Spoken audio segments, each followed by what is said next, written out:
Welcome back, ladies and gentlemen, to another episode of the Bills Guys vidcast presented by Buffalo Fanatics. My name is Steve Mathis. You can find me on Twitter at Judge Mathis, and I am joined, as always, by my co-host, Dave Tilton.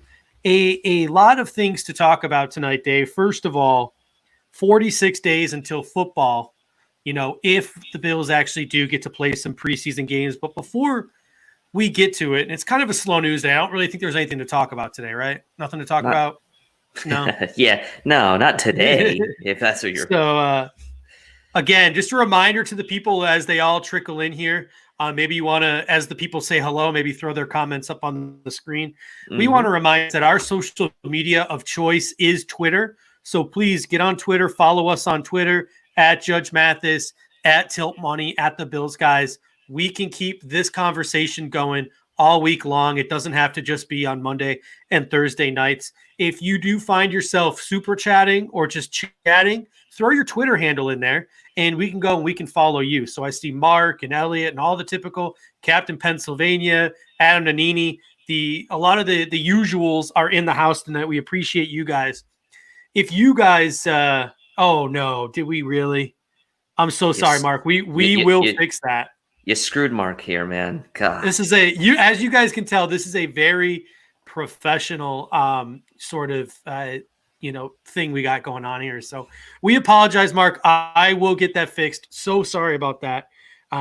But that being said, if you guys happen to listen to our podcast via Apple, or you listen to any of the other great Buffalo Fanatics podcasts via Apple, if you guys could please subscribe and leave us a review, that would be grateful. If you screenshot that review, send it to our email at the Bills Guys. We'll see if we can hook you up with some swag. So hit us up on Twitter. Please give us an iTunes review if you listen through that platform. And we thank every single one of you guys who are chiming in with hello. I think everybody can sort of predict where we're going with the first conversation today, and that is Cam Newton and the New England Patriots. So Cam Newton has signed a 1-year bare minimum deal with the New England Patriots, which honestly shocked me. And my initial reaction to it was shocked, because I'll explain in a second. I never thought it was going to happen. But what was your initial reaction when you logged on Twitter or when I texted you and you found out that Cam Newton was a member of the New England Patriots? My initial reaction was, I will tell you this. My initial reaction was like, damn, like I think that was like a smart move on their part. Like I wish they hadn't have done that. We're going to get into tonight's show and talk a lot about like the pros and cons and like what we still think Cam Newton might have left in the tank. But to be honest with you, my initial reaction was this is a super low risk move for the Pats. And the fact that Cam Newton hadn't been signed yet, like we largely believe it's due to his, shoulder concerns. But to me, this was like a low risk move for the Pats. So my initial reaction was like, damn, man, I wish they hadn't have signed him. But, we'll get into more of the reasonings there. But like let's first shout out Cordero, who's been a multiple time super chatter here. Cordero, thank you so much. He says, I'm not worried. My brother's all about Cam Newton. We're still going to win the division. That's really going to be the topic of the first half of the show tonight, is we're going to be kind of discussing this. So, yeah, I mean, my initial reaction is it hurt, man. Like I didn't want to see that happen. Mm-hmm. Yeah, I'll tell you what, mine wasn't so much hurt. It was shock. Like I didn't think that Bill Belichick would bring in a personality like Cam Newton to be his QB1. I didn't think that it was going to happen. I mean, he's looked good on his offseason videos, and good for Cam. I'm a Cam Newton fan. I always loved his drive and his mindset and the way he plays the game. And I'll tell you what, Ryan, thank you for the super sticker. AFC East just got a lot more interesting. The AFC East got a lot more interesting for sure. And we've got already some really great comments coming in. Figured this was going to be kind of a hot button topic, right? Buffalo fan says, currently stuck at the airport waiting to come back to Buffalo. Thanks for giving me something to listen to. Hey, thanks so much for tuning in. Hope if you're at the airport, you're able to watch us, either on your phone or wherever. So appreciate that. Elliot comments, Pats had a lot of problems before they signed Cam. He doesn't fix that team, but he will make them better. Daniel always coming in with the good comments. Cam is definitely an upgrade over Stidham and Hoyer. And I think this is kind of where I want to maybe start this conversation around Cam and what we're talking about here, because I think a lot of the conversation we've seen on social media, and the people watching probably have seen this too on social media, is the conversation has really centered around, from what I've seen, is the Bills winning the division and Cam Newton. But to me, like, I was thinking about this more of, what does this do for the Patriots? Is Cam Newton actually going to make the Patriots better? And I would find it very hard to believe that it does not make them better. This doesn't necessarily mean that I don't think the Bills can't win the division or anything like that, but I don't think anybody can reasonably say, regardless of what you think he might have left in the tank, Stidham is a big unknown. And you're getting a guy who does have a track record of, yes, some inconsistency, but has a track record of some success and a league MVP under his belt. So to say that they didn't get better, I think is like a little bit short-sighted, but it remains to be seen what it will actually do as far as from the Bills' standpoint, how this affects them from the division. So that's kind of, I think, where maybe we start the conversation. And I know you had a kind of an entry you wanted to kind of put in to start this conversation. What do you think about No, I mean, I like where your head's at. Let's stay where you're at. Cordero was talking about the division. I think we'll talk about his presence in the division. We can save that for next. Let's talk about exactly what you talked about, what the Patriots are going to look like, and the upgrade that Cam Newton is over Jarrett Stidham or Brian Hoyer. I really liked, and a lot of people were flaming him on Twitter for it, but I had to get into his mentions, and he liked it. We had a little bit of a conversation going back and forth. I really like Dan Orlovsky's take on Cam Newton signing with the Patriots to a degree. I think he went very hyperbolic, and I think he went a little over the top comparing it to the Ravens offense. But this is essentially the take that Dan Orlovsky had, and I feel like it's pretty accurate. He said that he thinks the New England Patriots this year, whether it was Cam Newton or Jarrett Stidham or Brian Hoyer, they were going to be a ground and pound football team. 2 to 3 tight end sets with Matt LaCosse and the 2 rookies that they drafted this year in Asiasi and Dalton Keene, and with running backs like Sony Michel and White and even Harris, the second-year guy at Alabama, who they didn't really use a lot last year. So he thinks they're going to be ground and pound, and I totally agree with that. I mean, they're going to utilize a lot of play actions, he said, which is what they're going to need to do to get their wide receivers open. They do have some speed. Damiere Byrd is a really underrated wide receiver. They have Marquise Lee, Mohamed Sanu, who can get down the field. They have guys who can work the underneath in Julian Edelman and N'Keal Harry. So the weapons aren't as bad as I think some people think, and the Patriots can make them all work in the right system. And Cam Newton, as Mike Lombardi pointed out on Pat McAfee's podcast, is historically accurate and historically effective on third downs, which is going to help that offense even more.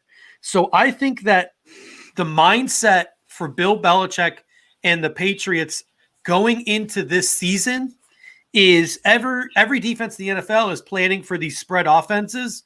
We're going to punch it down your throat with our running backs and with play action.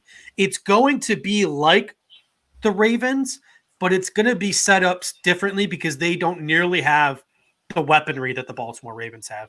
And I see that we have a Cordero here. He says, no line or wideouts. I'm not worried. Who the hell Cam going to throw to? I mean, we're going to dig deep into it, but just like I said, you're in 2-3 tight end sets.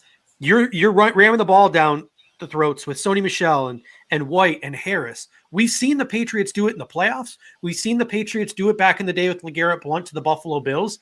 If the Patriots are good at anything, they are good at scheming a run game and making a run game effective. Now, I believe their fullback had a career-ending injury, and the other thing going for them is their offensive line was not great last year, and they're losing Dante Scarnecchia, their historically good and effective offensive line coach. So it will be interesting to see what happens behind that offensive line. But between Byrd, Lee, and Sanu, if they can run the ball effectively, they can get those guys open deep on the play action. And Edelman and N'Keal Harry going into his second year, those guys can do some damage underneath. So I wouldn't completely undersell the Patriots playmakers, but I'm with you, Cordero. They're definitely not as good as the Buffalo Bills playmakers. And that's a conversation we're going to talk about when we start trying to talk about the AFC East and winning the division. I mean, Orlovsky compared the offense to the Ravens. And as I said, I'm not willing to go that far, but philosophically, it's going to be the same. Execution, play calling is going to be different. They're not going to be as explosive. They're going to try to control the clock. The New England Patriots are going to try to control the clock this year and limit turnovers on offense. Bill Belichick is going to put every ounce and every bit of energy he has into that defense, into making sure they're playing sound special teams, even though they lost Joe Judge, and they're going to try to win every single one of their games ugly. That's going to be the New England Patriots this year. Control the offense from the ground, play good defense, and win ugly. That's going to be their game plan. What do do you agree with that, or do you think they might go in a different direction? No, I do agree with that. I mean, to a large extent, we talk about Cam Newton and, historically hasn't been like a high completion percentage guy. I mean, even if you go back to his MVP season in 2015, he didn't really have the best best weapons, right? I mean, Greg Olsen was their leading receiver that year, only guy on the team that over 1,000 yards. They had the likes of Jericho Cotchery, Devin Funchess, Corey Brown, guys like that catching the ball. So we can talk about the Pats and how their offensive weaponry isn't that great, but I don't think it's any worse off than what he's had throughout some of the seasons he had in Carolina, right?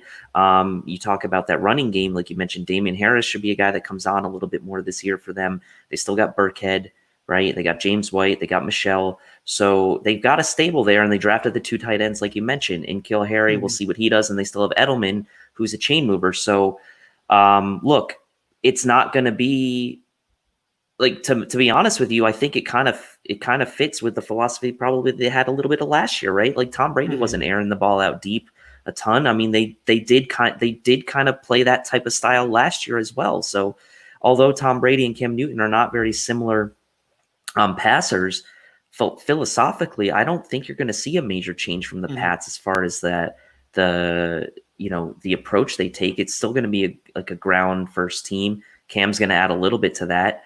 And he's going to be an upgrade over Stidham from a running standpoint. So, I do agree with you on the philosophy. I think you hit it. I think you hit it dead on there.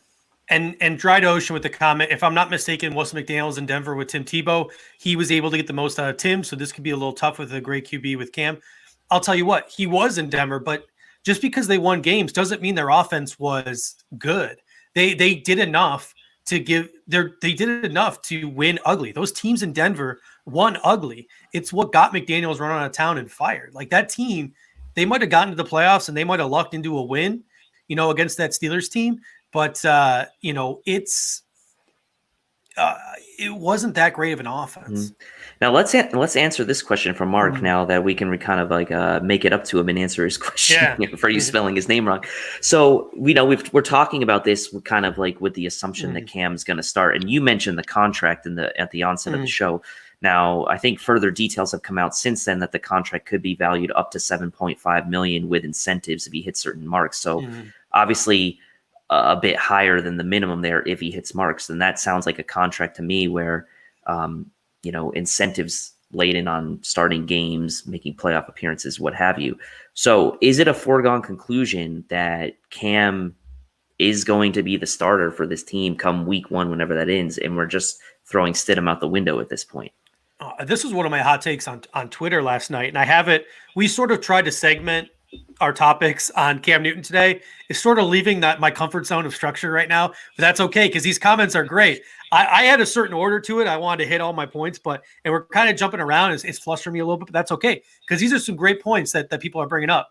I don't think it's a 0% chance that Stidham starts. You need to remember that Cam Newton is coming into New England with no experience in this offense and no experience with this offensive coordinator in a shortened off season. So I can realistically see a scenario.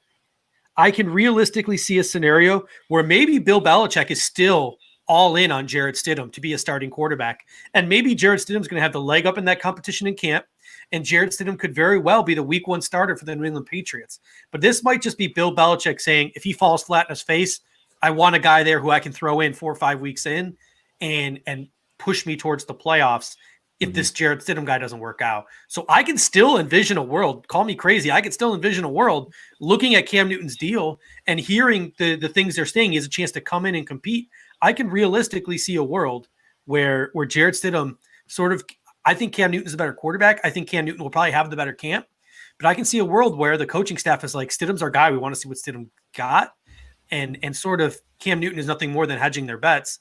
And Jarrett Stidham will have a 4 or 5 week window to prove himself before they switch over to a guy like Cam, who might need more time to warm up in a practice setting because of the shortened off season.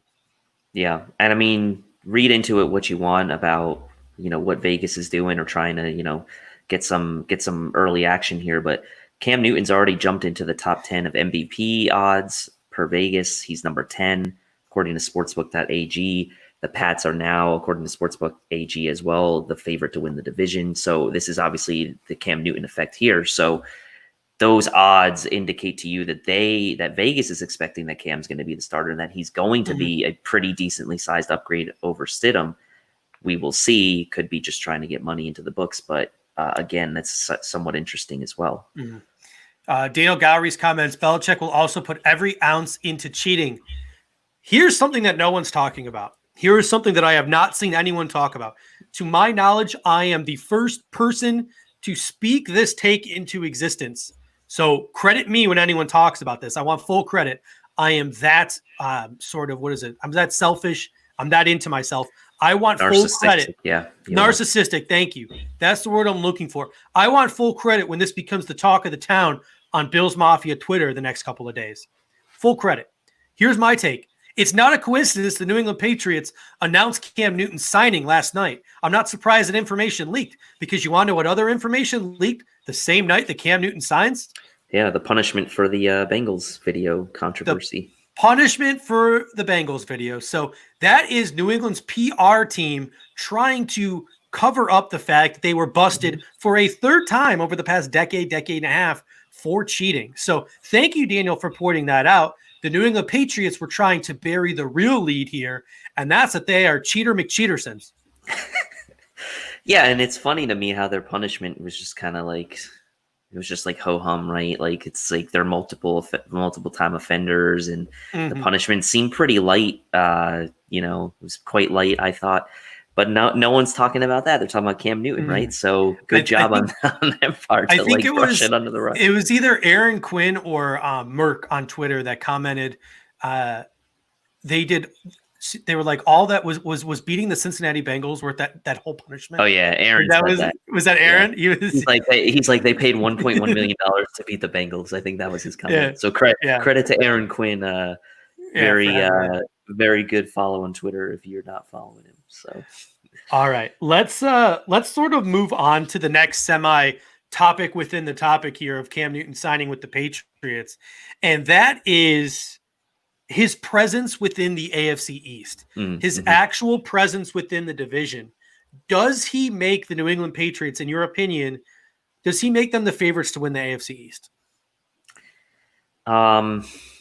Okay, so we started kind of talking about some of our early season predictions a while back before we started recording on video, these live shows. So we did, for the viewers watching now, you and I did this like pie chart or pie cut up of what percentages we thought each team was going to win the division. And I still had the Pats.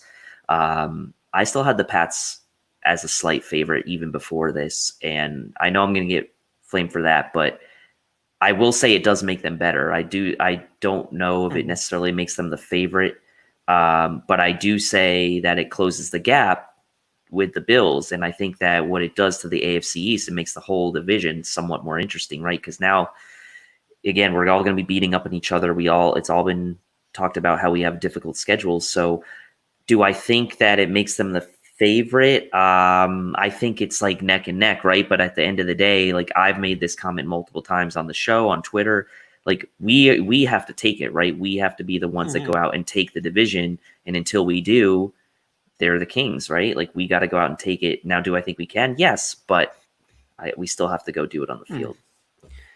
Yeah, I mean, to me, this firmly places New England as 1B in the division, with the Buffalo Bills being 1A.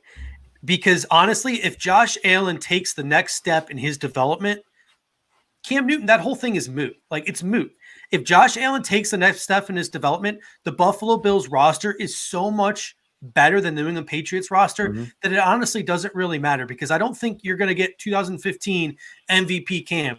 So even if you get adequate Cam, as Elliott says here, if Josh Allen takes that next step, we still have the better roster here. The question now becomes, what if Josh Allen doesn't take the next step? What if he plateaus and just has the same year he did last year? My take had always been, if Josh Allen takes the next step, we are Super Bowl contenders. We should be winning playoff games. We should be pushing not only to win the division, but to win multiple playoff games. That's been my take all along. But my take has also been, if Josh Allen plateaus, we can still squeak into the playoffs and have a pretty good year like we did last year. That's still possible if Josh Allen plateaus now. It just became more difficult with Cam Newton in the division, because I think with Stidham and Hoyer, the Patriots were a 4 to 6 win team. I think with Cam Newton, they can be a 7 to 9 win football team.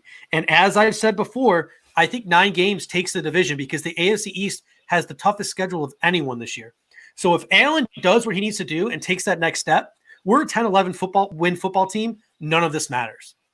But if he digresses and we have to scrape and claw for 8-9 wins and try to just barely eke our way into the playoffs, then this sort of starts to play a role and a factor here, because the Patriots just put themselves in a position to do the same thing that we would do if Allen plateaued.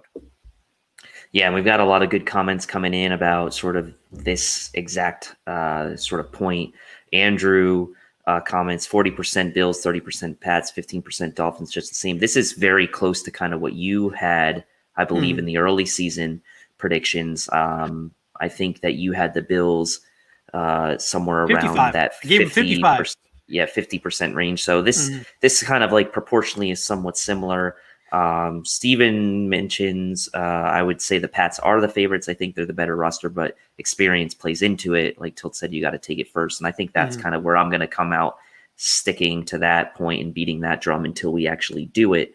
I do think we have the better roster. I think that's sort of apparent on paper, right? But I think, and just to answer Michael's question really quick on your behalf, I don't think Steve's saying he thinks he will digress. I think he's saying if he does, that's a possibility. Scenario, yeah. That's a worst case scenario. So we're not saying that he will, but we're just thinking that, it is a possibility that happens. Yeah. And Tricks, again, this is exactly what I'm saying. If Josh Allen plateaus, we're going to have to scrape tooth and nail to get into the playoffs.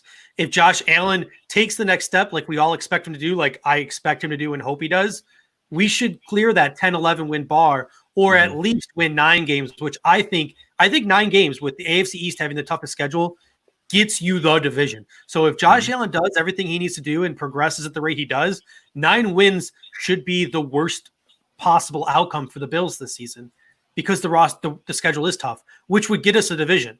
Because if Josh Allen gets better with all the weapons he has around us and our defense, and we only win 9 games, there's no way the Patriots are getting to 9 games. There's no way the Dolphins or the Jets are getting to 9 games, because they all have a very similarly tough schedule. So that's the point I'm trying to get at. But if he does, like worst case scenario, he does plateau, now we're tooth and nail with those Patriots to scrape and claw and fight our way into that last playoff spot.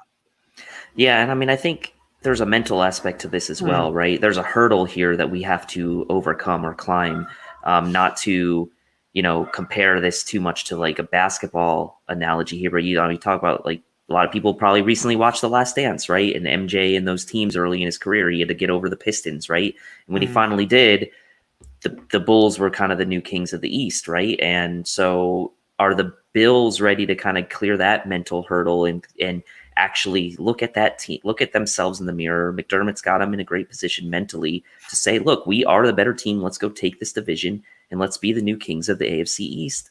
And if so, that is a huge hurdle climbed, in my opinion, mentally, just for the makeup of the entire, organization, honestly, and not even just the players, but the entire organization as a whole. If you clear that hurdle, it sets you on a snowball effect, in my opinion.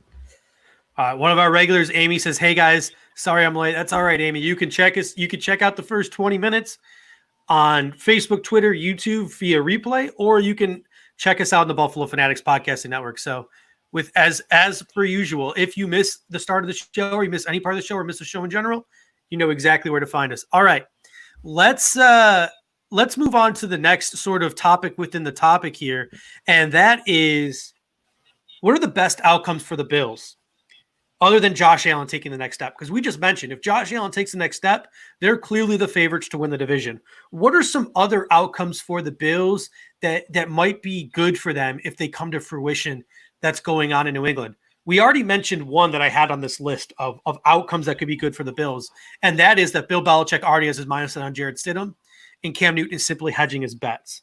Another take that I really like, and Dave, I'd like your opinion on this, is Real Dan Mitchell was the first person I saw mention it on Twitter. He's been on this show before. Great guy. He's got his own YouTube show. You should give him a follow on Twitter. Good guy. A couple of people have mentioned it in the comments section already too. McDermott, Washington, our defensive line coach, and plenty of our players on defense like Mario Addison, Josh Norman, they are all intimately familiar with Cam Newton from their time in Carolina, and they would know how to best shut him down. So Cam Newton should be the least of our concerns, because we saw what Sean McDermott did to Tom Brady after getting used to him for a year or two. He pretty well knows Cam from his time in Carolina. He should know how to shut him down better than anybody, right?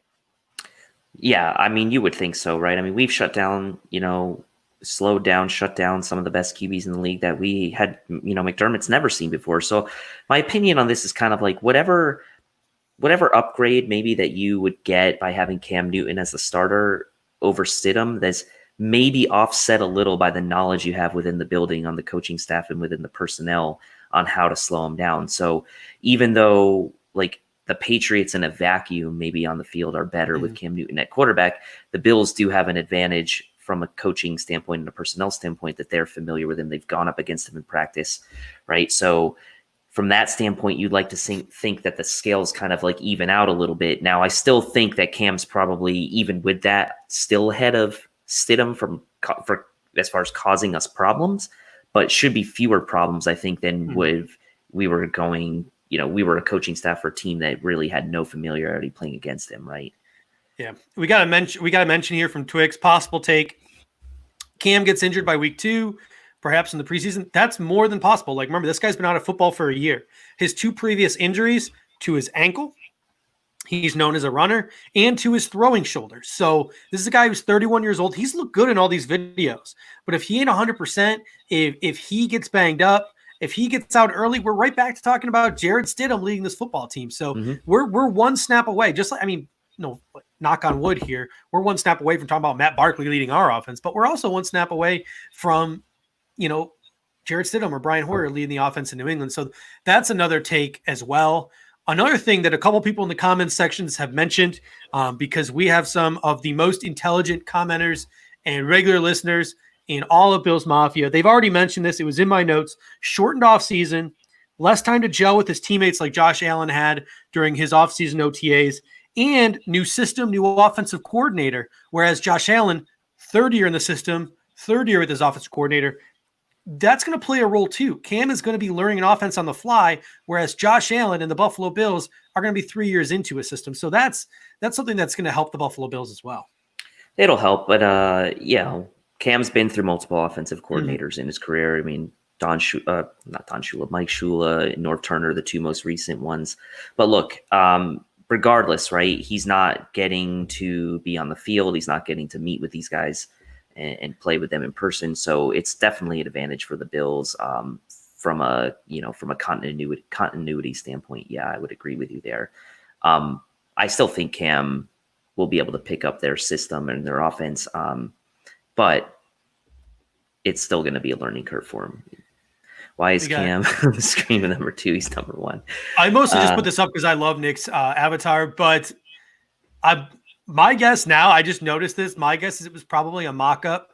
I believe he was number 2 at Auburn, right? So this might be a mock-up like they do when people like the Stephon Diggs mock-ups and the Joe Burrow mock-ups. I just Google searched Cam Newton transparent image. I didn't even realize it was number 2 till just now. So my guess is probably a mock-up from his Auburn days. And that sort of brings me to the last thing I'm thinking about here in terms of best outcomes for the Buffalo Bills. And that might be if myself and you and Dan Orlovsky are completely off base.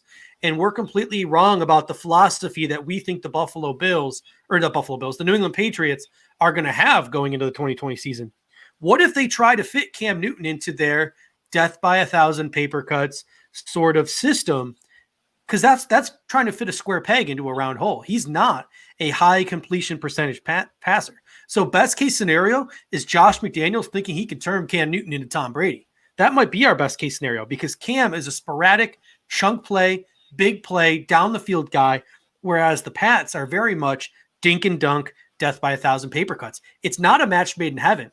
So if the Patriots aren't willing to sort of meet Cam Newton halfway or adapt to Cam Newton's strength, which is very unlike Bill Belichick and Josh McDaniels, if they're not willing to do that, if they somehow think that they can make Cam Newton work in a Tom Brady offense, our problem's solved right there because I don't think it's going to happen.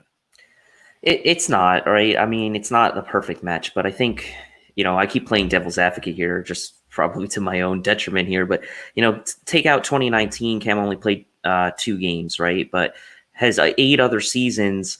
He had 3 seasons where he was over 60% completion, 5 under. His most recent season in 2018 was his best completion percentage season of his career to that point. He was at right around 68%, was Norv Turner as his offensive coordinator. Norv Turner, known as kind of a guy that works well with quarterbacks, obviously was with Phillip Rivers for a long time in San Diego and the Cowboys before that with Aikman, like back in the day. So I actually feel like if you think about Josh McDaniels, kind of in that same vein as a guy who's worked with quarterbacks, but the one thing I will say there is that McDaniels has had the luxury essentially of working with Tom Brady his entire career as a coordinator outside of the stint in Denver with Tebow, trying to get the most out of him. Whereas a guy like Norv Turner has kind of made the rounds with a bunch of different guys. So this is really going to be a test for Josh McDaniels into fitting, trying to fit Cam Newton into a system that maybe isn't the best fit for him. However, I don't think that's something that he's going to try to do. I think that the Patriots will be smart enough to try to, use Cam's strengths and kind of adapt. We've seen them adapt week to week, even with Brady under center. They've been the team that will throw it 50 times one week, run it 50 times the next. So their offensive philosophy shifts very much week to week. So I think from just a general season philosophy that they will do what they can to kind of do right by Cam's strengths, I would say. Pierre comments here. Welcome all the new subscribers to the channel. I apologize if we missed anybody. Usually we get a nice little highlighted thing in our comment section here that shows us when we get a new subscriber. So for anyone who has subscribed during this broadcast and we missed it, we thank you so much for joining the Buffalo Fanatics channel. And hopefully you join the dozens of other regulars that we have here every Monday and Thursday night. We appreciate all you guys. This is a real good time. This is just as good a time for us as it is for you guys. So we really appreciate that. All right. My last take on Cam here tonight is sort of a little bit of a thought experiment that I want to throw at you here, Dave, because I announced on Twitter today that I'm starting sort of a little side project with my childhood friend and Buffalo Fanatics contributor, Alex Fabili. And for those of you who don't know Alex, he is very much the pessimistic, or some people may say negative fan. And he is very much on the Patriots are the favorites bandwagon. The Cam Newton is the best quarterback in the AFC East bandwagon. He's on all those sort of bandwagons right now. So thank you, Keith. We appreciate it. We are starting a new podcast. It's a side project. So all of our Bills guy stuff is going to stay the same. It's going to air on Sundays on the Buffalo Fanatics Podcasting Network. And it's called the Yin and Yang Podcast because I am very much the yin to his yang. I am Mr. Positive. He is Mr. Negative. So it's going to be like a first take sort of podcast. And we're going to pick a topic every week. I'm going to take the one end of the topic. He's going to take the other end of the topic. And we're just going to yell at each other for 20, 30 minutes.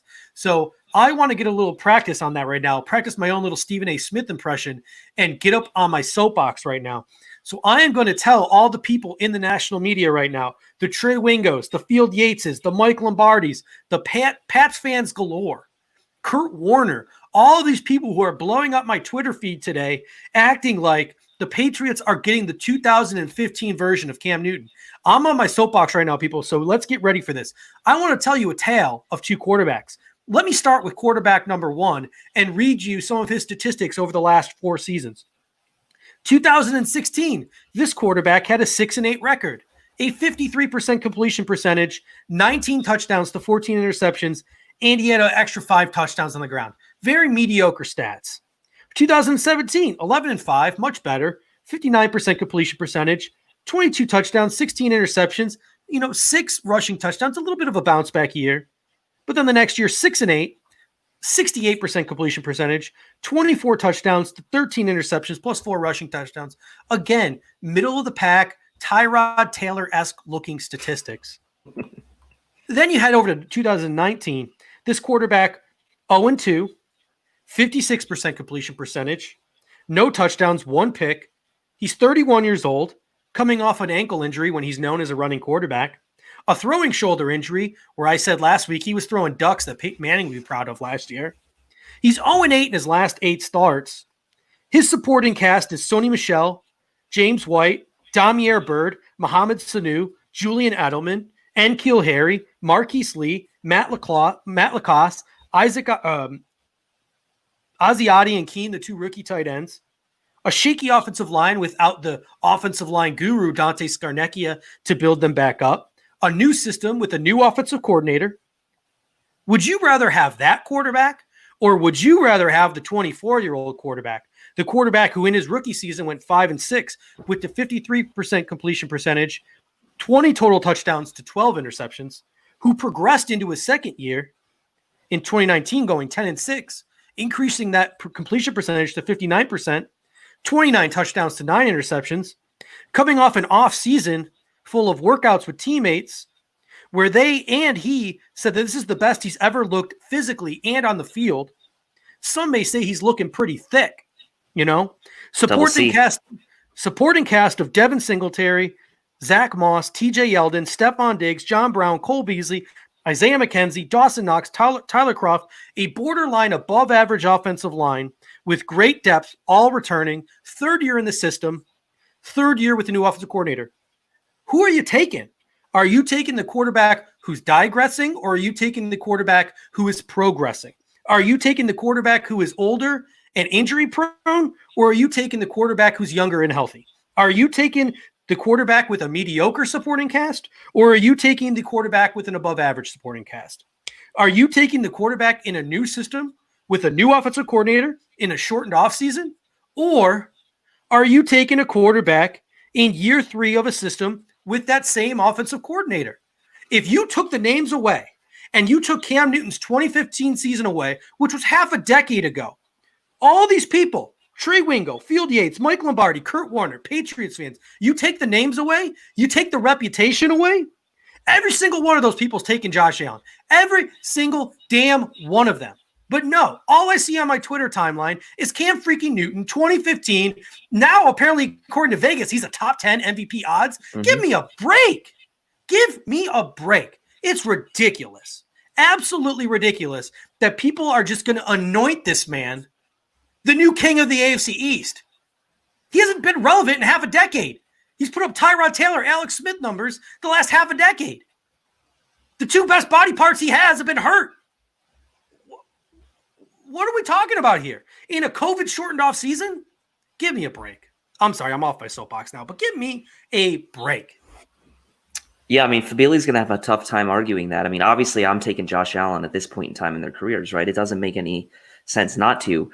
I think that everything you just laid out makes total sense. You talk about the guy who's on the upswing. Cam Newton obviously has the big unknowns with the injuries.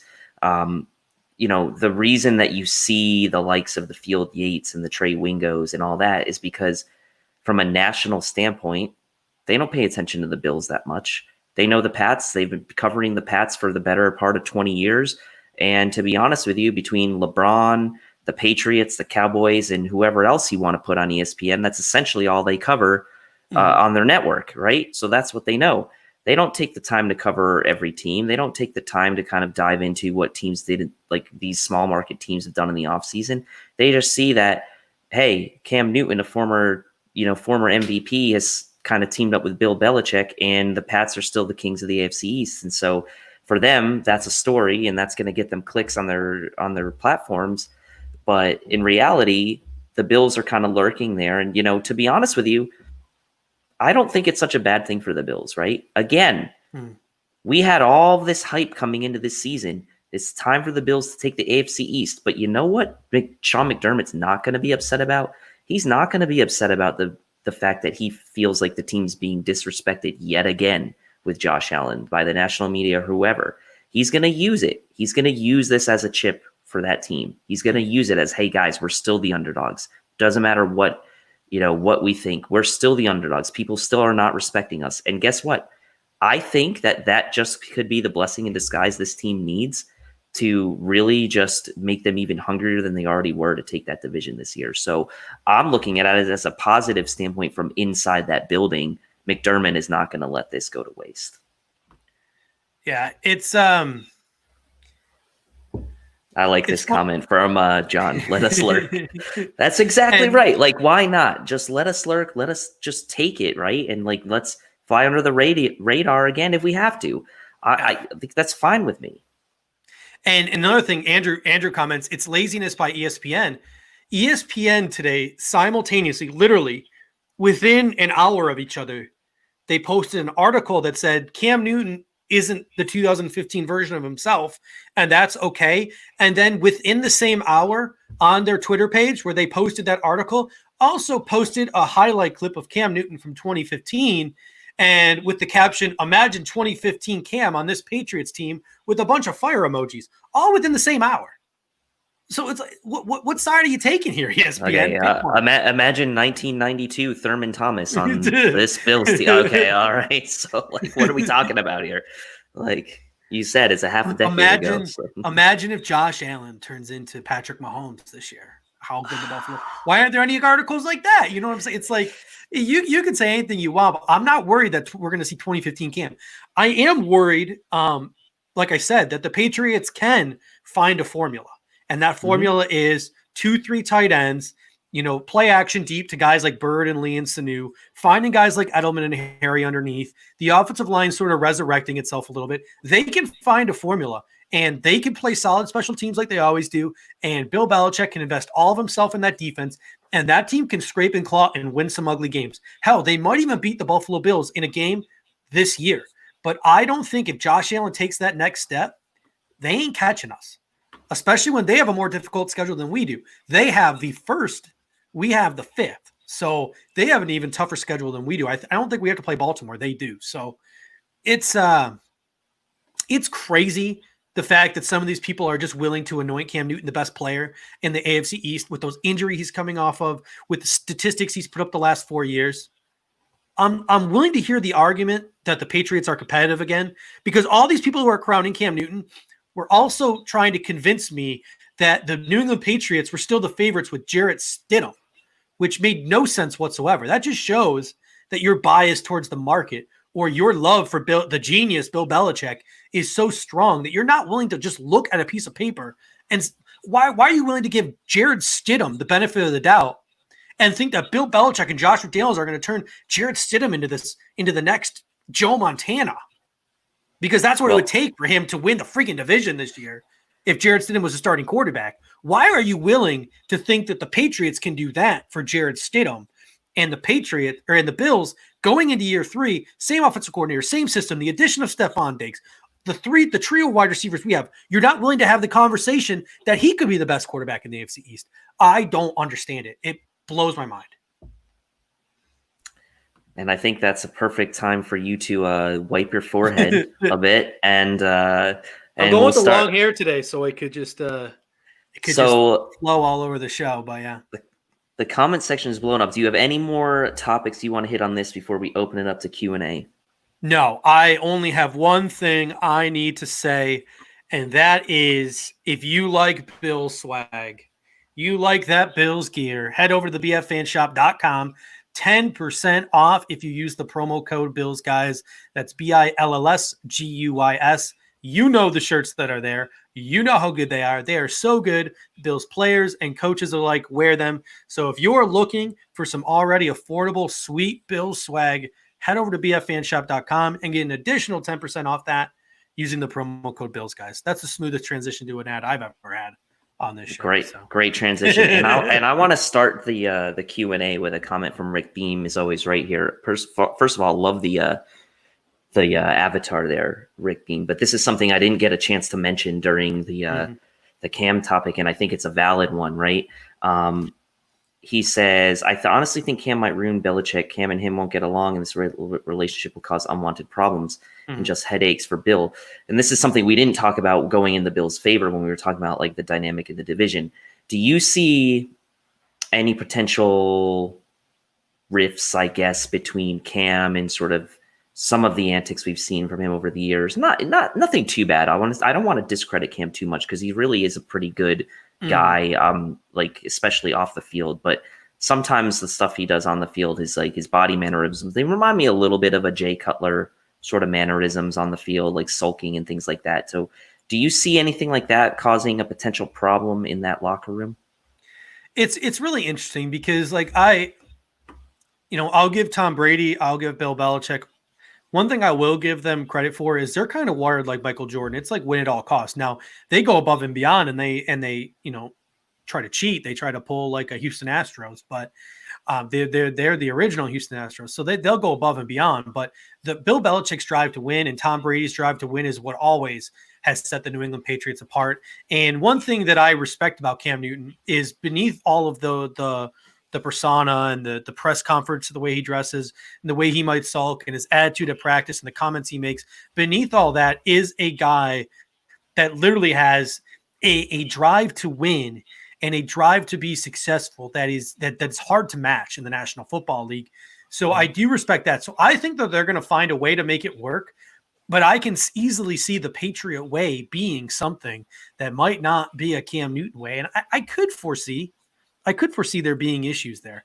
And hey, if there are issues there and Cam starts to make a muss and a fuss and he's being semi-decent on the field, Patriots can't go to just cut him loose and go to Jarrett Stidham if he's actually producing on the field, if his talent is clearly better than Jarrett Stidham on the practice field, if he's winning, if he's statistically successful but he's not following the Patriot way, I don't think Bill Belichick has the luxury to cut this dude loose, which is something that you haven't seen from Bill Belichick before. Bill Belichick has always had that ability. If somebody ain't willing to do what he wants to do, to cut him loose. Bill might be stuck with Cam Newton, whether he likes it or not. Well, I was just going to say on the other end of that, even if he's not performing, right? Like, I mean, we saw Bill bring in Antonio Brown last year and cut him like a week or two later because of the antics off the field. And that was a prime player they had, but it wasn't the quarterback. So that's where I think this is a little different. If Cam's not performing, they might still have a trouble cutting him and going to Stidham at that point if he's started the first couple games. Thank you, Corey. Smash that like button for sure. I'm going to get to a good question here, and I think that I'm just going to flash it really quick because it's a little bit our friend here with the name F the Jets, but I'll just flash it really quick. So I think he's talking about in the NFL, right? So where do you rank Stephon Diggs in the echelons of the top NFL receivers?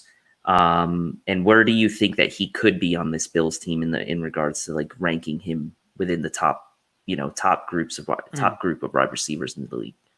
I would put him top 10 because I think he is as athletically and gifted and as skilled as any wide receiver in the National Football League. I think that's one of the biggest gripes that Stephon Diggs has had in his career is, he had 1 year where he was targeted 100 plus times, but I think the gripe he's had throughout his whole career is, listen, I'm a really good receiver, and you're not targeting me like the Atlanta Falcons target Julio Jones. You're not targeting me like the Patriots target Julian Edelman. You're not targeting me like the Steelers targeted Antonio Brown or the Chargers targeted Keenan Allen. You're not feeding me the ball. You're not letting me be the best player I can be. So while statistically I don't think he's up there with maybe the top 5 in the league, I would put him comfortably in the top 10 in the National Football League. And there are certain traits like route running where I'd say he's probably top 3, top 4. So if you're talking about, like John is saying, like if you're looking at certain traits like route runner, top 3. If you're talking about overall, because maybe he doesn't have the size or things like that, I'd comfortably put him in the top 10. See, I'm willing to go higher than Jacob. I'm willing to comfortably put him in the top 10. And it'll be that's one of the things I'm looking forward to most this year is can Josh Allen turn himself into a Ben Roethlisberger and force feed Stephon Diggs the way Roethlisberger force fed Antonio Brown back in his heyday? And can Cole Beasley and John Brown feed off that, sort of like a Juju Smith-Schuster did? It'll be really interesting to see if that's sort of a dynamic that the Buffalo Bills can create within their offense. Yeah, and I mean, I think he is knocking on the door of the top 10. I think top 10 to 15 is exactly right. He's certainly not lower than 15. He's probably very close to being top 10, if not in the top 10. So I think we largely agree on that one. I really like this comment from Eric here. Eric Eggleston says, what are your thoughts, guys, on Trey White taking another step this year now that he has a true number one wide receiver in Diggs to practice against every day? And, we've mentioned this on the show before when we were talking about like defensive MVPs. And I say it's going to get harder year after year for Trey White to sort of get the statistics he needs because people are going to stop throwing him the ball as much. But in terms of getting better on a day-by-day basis, like what did Changeli used to say, iron sharpens iron, and Trey White and Stephon Diggs, they're iron. They're not fake. These guys are truly some of the best players. They're both top 10 players, maybe top 5, you could argue, in terms of Trey White, in their positions in all of the National Football League, and they're going to be going mano-a-mano in practice every single day. So iron's going to sharpen iron, and those two players, as Sean McDermott likes to say, are going to make them each other the best versions of themselves on the football field. Yeah, I totally agree. I think this is a great comment from Eric here. Obviously last year, Trey White going up against John Brown and camp and let's not discredit John Brown too much here because John Brown ran some excellent routes last year for us on the outside. So this is just going to take Trey's game, hopefully, to the next level. He's already elite. There's not a lot more room for him to climb higher here. He's arguably already the best corner in the NFL, or at least top 5, top 3. So there's not a ton more for him to achieve other than just continuing to realize that like every year he's going to kind of have to treat it as a new year and continue to try to get better. And so I think it's going to be a great for him. Jack Patrick with sort of a comedic take here. He says, will Dawson Knox make an impossible catch or drop an easy one first? What's going to happen? He'll drop an easy one first.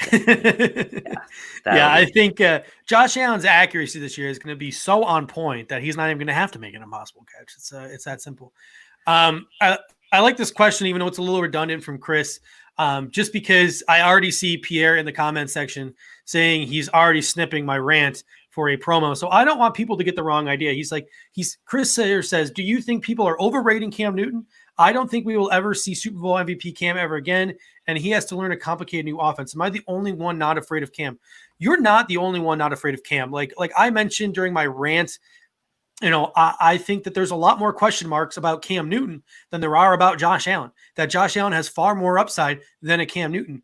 But at the same time, just even if we don't see the 2015 version of Cam, doesn't mean that the Patriots can't create an effective offense around whatever Cam is now. And that involves a lot of 2-3 tight end receiver sets with the 2 rookies they drafted, and Matt LaCosse, who's coming, I believe, his 3rd year into the system. He was sort of one of those. I think he was a sort of a toolsy, small schooler guy. Kind of got that Gronk size. They got some guys who can work the underneath, and Edelman and Harry. They have running backs. They have a couple guys who can go deep, even though they're not the greatest in the world.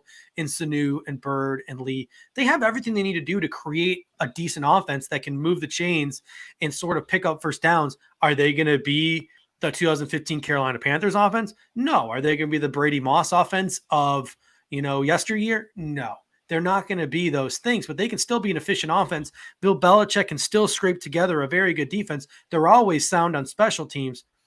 They can make an effective they're a better team now with Cam Newton than they were with Jarrett Stidham. They're twice as good of a team with Cam Newton now as they were with Jarrett Stidham. So and I think that I don't want people to think I don't want people to think that I'm pro Josh Allen and I'm anti Cam Newton. I can envision a world where Cam Newton's a better quarterback than Josh Allen in the division this year. I can. I just think it's crazy that that's the only narrative being talked about, and no one's stepping up to say that this other guy, we're all talking about the unknown here. I'd rather take the young guy with a better supporting cast, 3rd year in a system, than a guy coming off multiple injuries, hasn't been above average in half a decade, and is learning a new system with a new OC. Like that's the only comment I'm trying to make.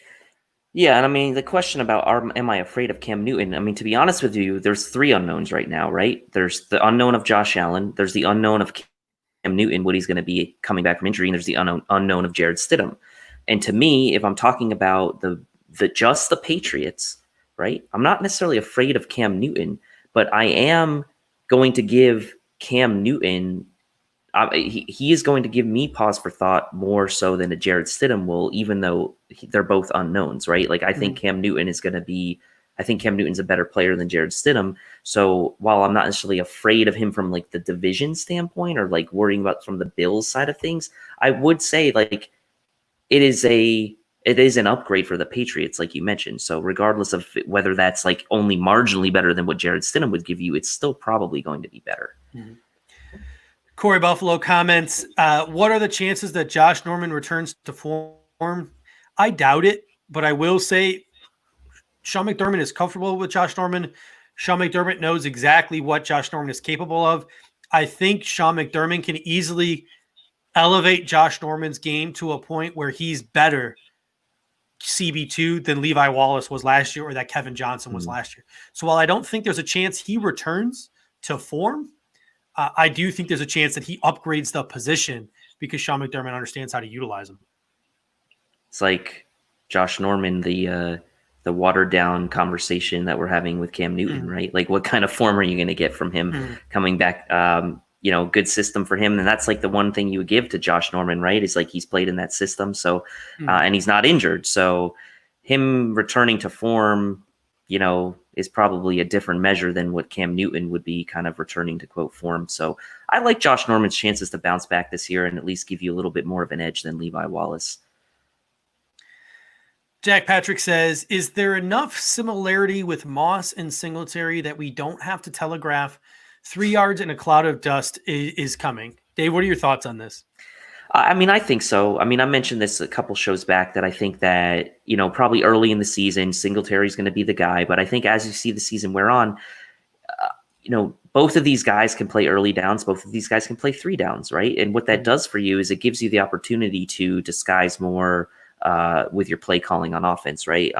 Moss could come in on early downs and you may think that is a key that they're going to run, but no, actually Moss does have some receiving ability and you may see some play action on early downs. Like, last year when you brought Frank Gore into the game, you pretty much knew it was going to be a handoff to Gore or was going to be some just short little like dink, right? So I do think that there's enough similarities between them that you don't have to be predictable, but they also are just like a little bit nuanced enough that they're not exactly the same player.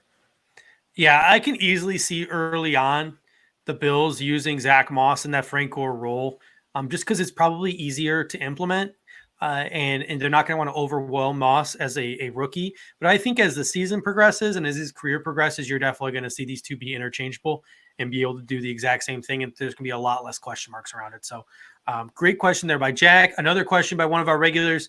I always appreciate the questions from Davion. Davion Price says, what's the game we lose that nobody is talking about? What's a game that could surprise some people if we don't win it? If we don't win it, I could see the Jets beating us in Buffalo. I don't know if that's really a surprise, but the Jets have last year's Week 17 game was a wash, right? We weren't playing our starters, but Darnold beat us in Buffalo in Josh Allen's rookie season. If you remember, we were winning that game and they came back and beat us. So I don't know if no one's talking about it, but I could certainly see the Jets beating the Bills in Buffalo. I think it's the opener, right? So I could see that maybe being a game that no one's talking about that we lose. The team that it actually honestly concerns me the most, and we have a super chat that we'll get to in a second here from Brian. We appreciate it. You're a new super chatter, so we really do appreciate that. The Dolphins. With Brian Flores and a lot of guys he's comfortable with. I really like the way they've stacked the defensive line. They got some athletic linebackers. You know how good they are in the secondary, at least on the boundary. Ryan Fitzpatrick's got enough weapons to move the offense with Breida and with Jordan Howard. They're not a complete set yet, and there's a lot of new players. But the second time we play that team, once they get rolling, they're a little more comfortable. Chan Gailey can always seem to be able to put up points with Fitzpatrick. They're a team that I can see taking 1 or 2 against us. So I really hope the Bills go 4. My goal for the Bills this year isn't to sweep the division, is to go 4-2. So I can easily see whether it's the Jets or the Pats or the Dolphins. I don't think we're going to lose, and I don't think we should lose both games to any of the teams. But I can see us dropping 1 to any of the 3 teams. The Dolphins scare me the most. We got a question here from Brian. Yeah, 4-2 in the division is good. I think that's smart. Yeah, Brian, thank you so much for the super chat here. So Steve, I'm going to let you lead off with this, with answering this one. Do you think the Bills will make Trey Day the highest paid corner, or do they let him walk? Highest paid corner in the NFL. This is tricky. Now, 2-3 months ago, I would have told you the answer to this question was yes. And I would have told you that the Buffalo Bills would have re-signed him in a heartbeat and made him one of their 3 cornerstone players, along with Tremaine Edmonds and Josh Allen. And my simple excuse to you would be he's a homegrown talent. He's a guy that the Buffalo Bills brought in here in their first class. He's a pillar in the community. He's a pillar in the locker room. Everything you want from a guy, he's delivered to you. You got to pay those guys to keep your locker room, to keep your locker room in check and to keep your locker room happy. But I've been reading recently that the NFL salary cap could drop as much as $18 to $20 million, $30 million, $40 million because of COVID, because of the $5 billion we'll be losing out on if there are no fans on the stands. So if the salary cap drops significantly and there are significant ramifications to the salary cap and Josh Allen takes the next step as a quarterback and you got to pay Josh Allen, and I think Tremaine Edmonds, no offense to Trey White, if Tremaine Edmonds takes the next step and Tremaine Edmonds becomes an elite middle linebacker, I think he's more important to this defense than Trey White, because the importance that Sean McDermott puts on sideline to sideline linebackers, the fact that he's the one who calls the plays, the fact that he's the one who puts everyone in their positions along with Micah Hyde and Jordan Poyer, the fact that I think it's harder to mask a lack of an inside linebacker in Sean McDermott's scheme than a cornerback. My answer is if the salary cap stays or goes up like it normally does, easy yes. If it doesn't, I'm at the point where I'm 50-50 with it. Yeah, but I think there's going to be a lot of things that have to happen for the salary cap to come down. It would kind of be an unprecedented situation, right? And I think that the NFLPA and whatever I don't even know if they had stipulations for something like this in their newest CBA, but I would be surprised if that happened. I would say yes, he's going to be the highest paid corner, because you have to look at this from an optics standpoint. If you're the rest of that locker room, he's the first draft pick they had with McDermott, first round pick, right? Very first draft pick. He's been the best player on your defense, for the last 3 years, arguably. If you don't pay him, it's gonna, in my opinion, that's like a tone setter, negative or positive, one way or the other. If you don't pay him, to me, what are the other guys in the locker room going to think? They're not even willing to keep the guy they drafted in the first round with their very first draft pick in this regime, not being obviously McDermott here, because Whaley was still there for that draft. And they don't pay him. He's an all-pro, so you have to pay him. I think. I mean, they may not want to give him that money, but they're going to have to. Well, and here's a great comment from Carmen Pagano. He says, "We will pay Trey. We gave up the home picks for Trey. We're not letting him go. The optics of letting Trey White walk would be insanely bad for the locker room, for your team culture, in the community, with your fan base. It would be terrible." And this is, if the Buffalo Bills, if Brandon Beane and Sean McDermott decide he's not worth the price tag and they think they can mask him and they'd rather want to spend their money somewhere else, this is where you will really truly see. And we'll probably never know this, but we probably won't know this unless the Buffalo Bills let Trey White walk. You saw with the Buffalo Sabres, Jason Botterill wanted to take a different approach. He didn't want to pay Jeff Skinner a long-term deal. He didn't want to give Jack Eichel a long-term deal. He believed the way of the future in the NHL was shorter-term contracts. And Terry Pagula and Kim Pagula stepped in and said, "No, you're paying Jack Eichel. No, you're paying Jeff Skinner." They forced his hand and made him make those deals. So if Sean McDermott and Brandon Beane, we're going to see how much power they have if they decide that Trey White is not worth the investment. Now, for all the people blowing up the comment section saying, "I don't believe in Trey White," no, I'm Mr. Pay him. I don't care. Pay him. But that being said, if Beane and McDermott make that decision and they let him go and the Pagulas let him go, that shows you exactly how much control that these two have over the organization. But at the same time, I can easily see a situation where Terry Pagula steps in and overrules him. And I'm pretty confident, for anyone who's worried about Trey White leaving if he takes that next step, I'm pretty confident the Pagulas will step in and make that decision for Brandon Beane. Pierre has a comment. He says, next year, we're really going to see how good Brandon Beane is. He will have a ton of huge decisions to make. Can't keep everyone. The number one topic next offseason is going to be Deion Dawkins versus Matt Milano. It's going to be the conversation that every single person is having. We're going to be talking about the offensive line.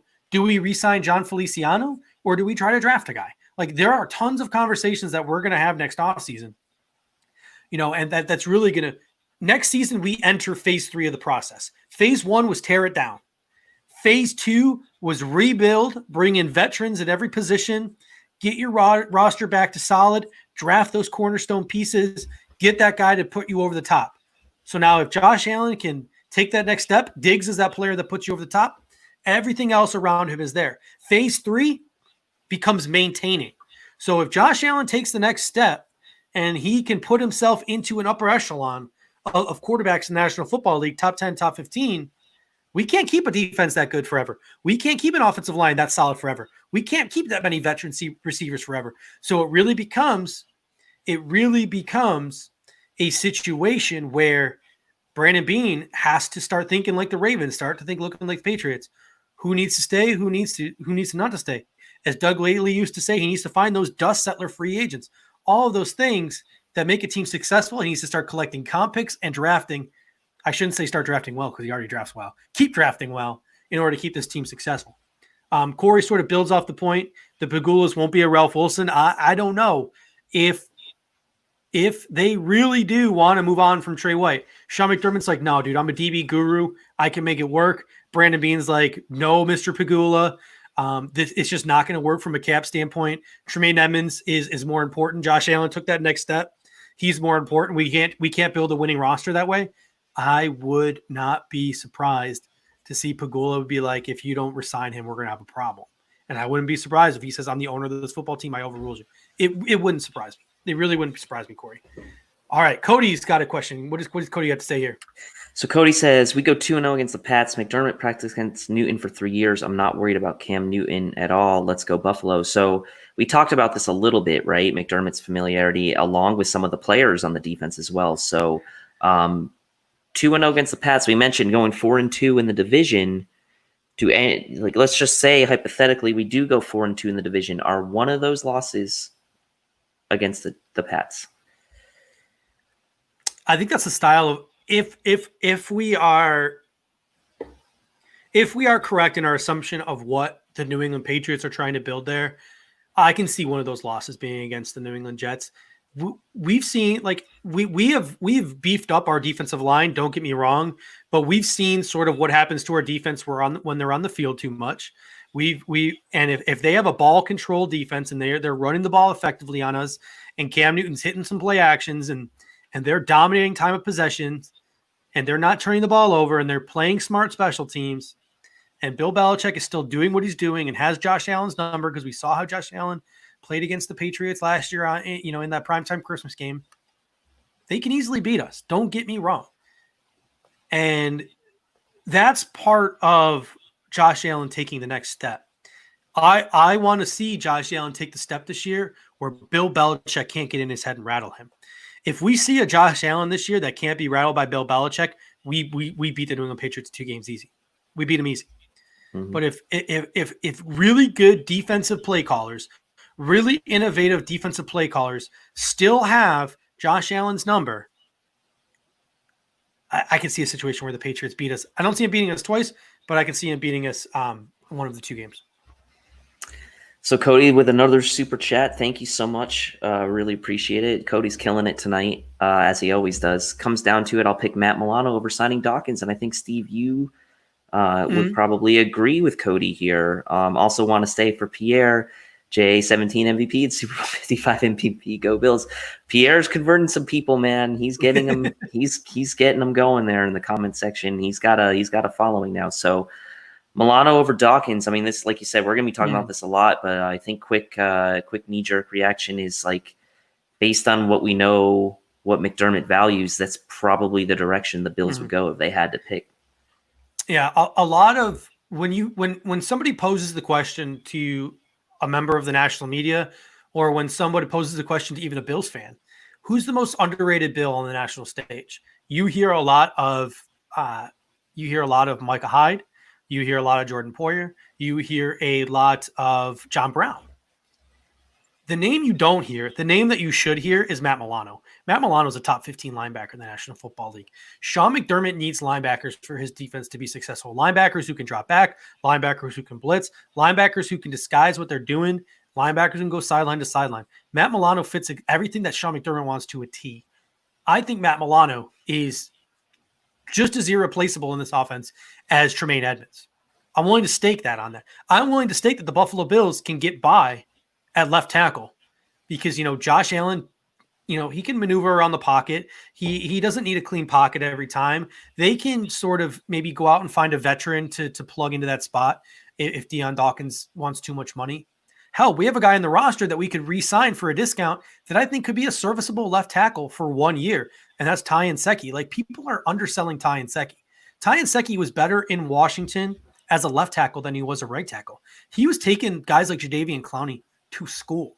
So I could see a situation where we re-sign Matt Milano, we let Deion Dawkins walk. If Cody Ford progresses and stays our right tackle, we re-sign Nsekhe to a very reasonable deal, make Nsekhe our starting left tackle, and then draft a guy early to be our swing that we really hope develops behind Ty Nsekhe and becomes that left tackle in 2022. So I can envision in my mind a plan for the Buffalo Bills to replace Deion Dawkins a hell of a lot easier than I can envision in my mind a plan of them replacing Matt Milano. Because right now you're saying, oh, maybe Voshon Joseph turns into something. So I can picture in my mind the Bills replacing on the roster and managing the roster with Deion Dawkins gone a lot more easier than they would with Matt Milano gone. I don't know if you're in the same boat as me here. I think I am. I think Matt Milano is a special player, right? It's hard to say like a top 15 linebacker and like maybe a top 20-ish tackle, like and compare the two, but like I think it will have an easier time replacing Dawkins from an on the field standpoint. Now, Dawkins does bring an element into the locker room, into the community that we all know and love because he is like a locker room favorite with that team. So it would be a hard pill to swallow to see a guy like Dawkins leave. We already know like how much he means to the team, but I just feel like it might be easier to replace him in the long run. Daniel disagrees with us, I think. Yeah, and it's totally okay to disagree here. That's my own personal opinion. But if the Buffalo Bills decide next offseason to let Matt Milano walk, and they think they've groomed Voshon Joseph into it, or they think they can go out on the free agent market and find a guy to replace that role, this coaching staff has definitely earned enough respect from me to sort of get that benefit of the doubt. I personally think that Matt Milano is better at his position and important to this defense than Deion Dawkins is at his position. I think Deion Dawkins is probably just important to that offense as Matt Milano is to that defense, but I think Matt Milano is a better linebacker than Deion Dawkins is a left tackle. I'd rather pay the guy I think is a better player. I think Deion Dawkins will be overpaid. I think Matt Milano will be paid what he's worth. So that's just the difference that we get into here. But I completely understand where people who say Dawkins is coming from because he's a player in the locker room. He's progressed every year. It's probably the second most. I wouldn't say. I think it's a little. I think people who say it's the second most important position on the offense is. I think it's a little overrated. I think your number one receiver is pretty important, but I think your center is pretty important. But that being said, I totally agree with anyone who picks Deion Dawkins. If you can tell me your reasoning and you can back it up and it makes sense, I'm not gonna disagree. Like I'm not gonna disrespect your opinion. I'm completely on board with it. If you can back up what you have to say, and I'm sure a lot of you have some pretty sound ideas behind your opinions here. We got another super chat from Cody. It looks like here. He says, "Yep." So Cody coming at it strong again with the super chat. He says, "When it comes down to it, we have to resign Milano, Allen, White, Edmonds, Hyde. Within the next 2 years, those players will make our core go Bills." I probably agree with all of this, except for I don't know what they're going to do with Hyde. I mean, at that point, he's going to be around, I think, 32, 33. Obviously, I love Micah Hyde. Him and Poyer, that combo is awesome. But, you talk about these other four guys. If you want to try to re-sign all of them, when Hyde's contract runs out, he might be the odd man out here. So I don't know. Yeah. And this next comment kind of builds off of it, what Cody had to say, talking about making it your core. Brian, with another super chat, thank you, Brian, makes the same sort of argument here. Is it possible to keep Milano and Dawkins?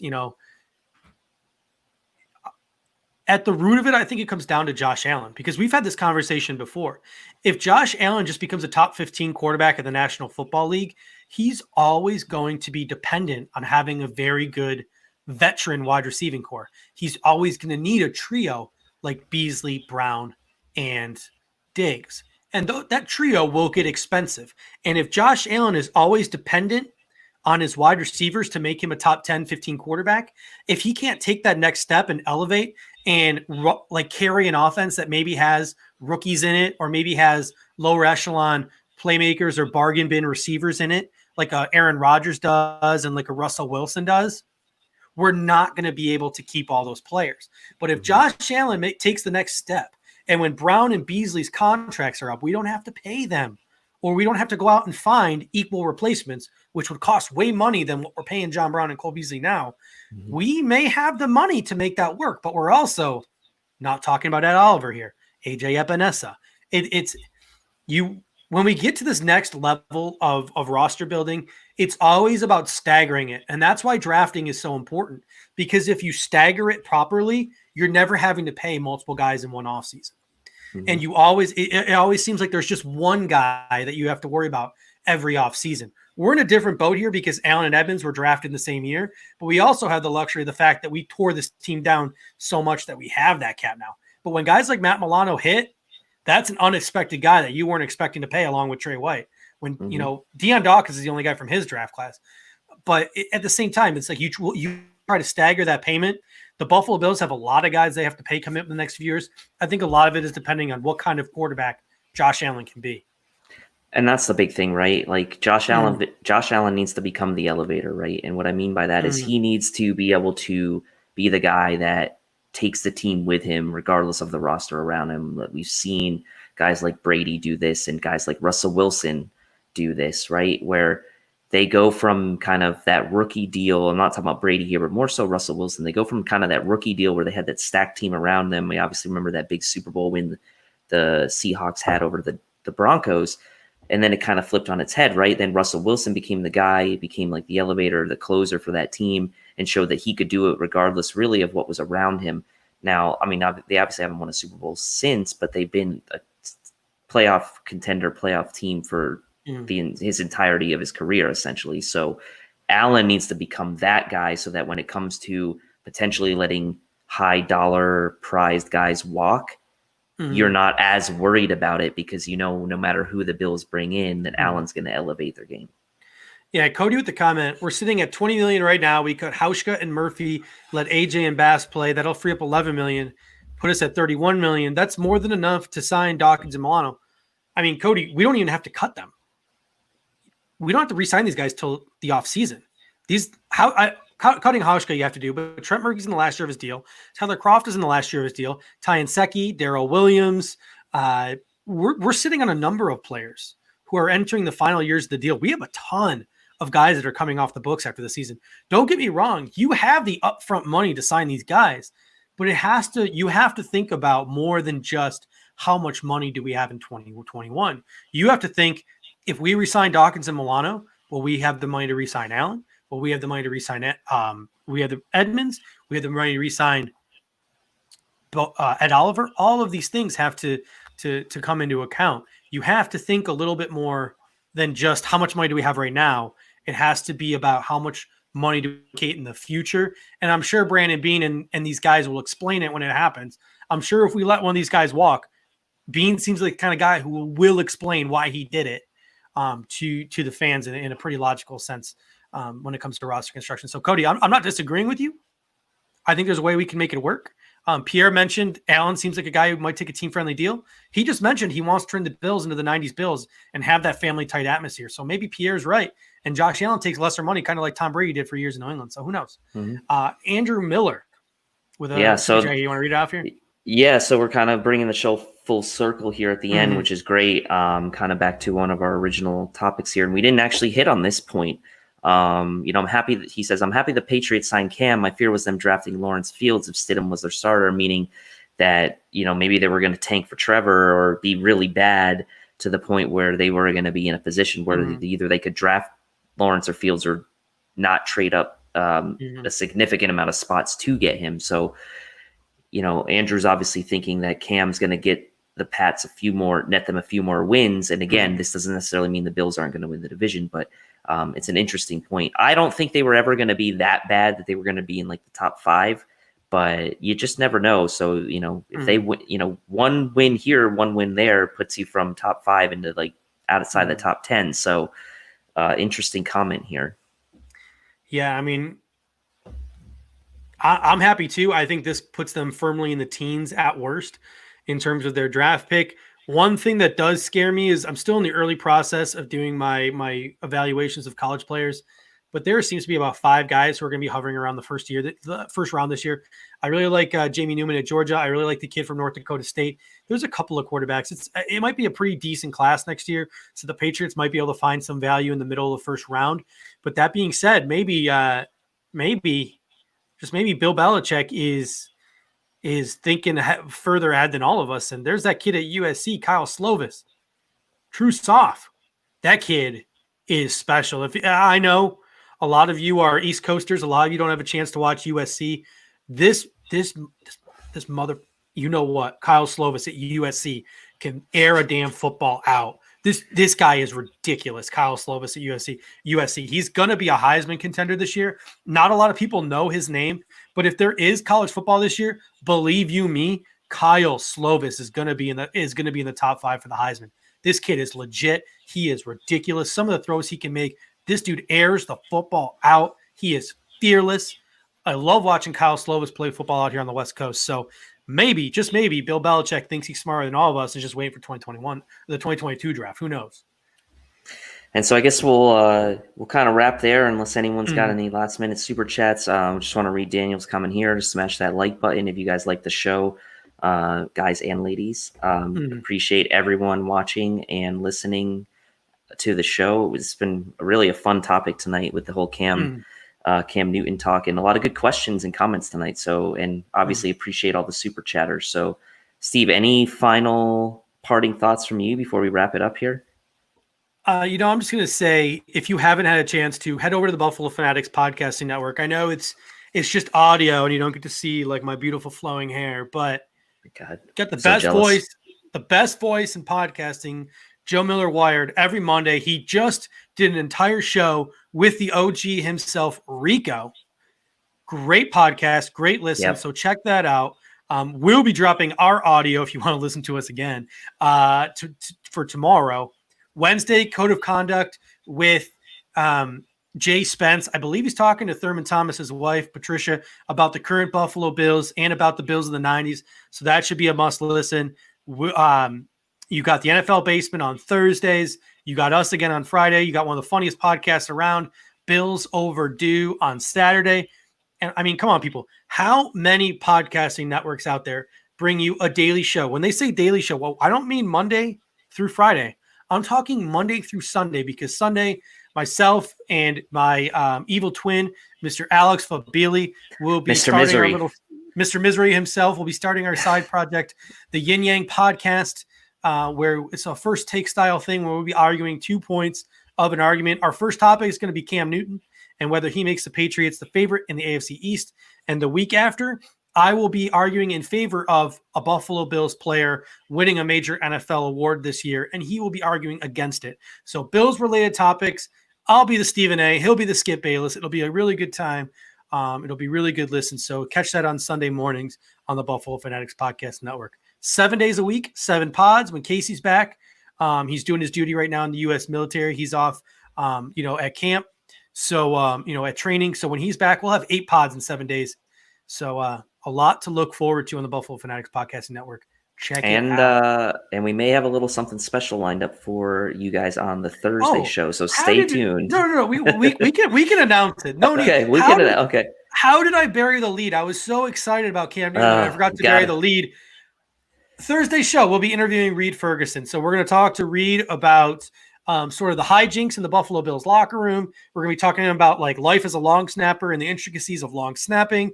And we're going to talk to him about locker room culture and coaching philosophies and coaching culture. So I've never interviewed a Buffalo Bills player before. I don't think I've ever talked to a player more than just getting an autograph. So this should be interesting. Hopefully I don't fanboy too much, but we're going to have Reed on the show.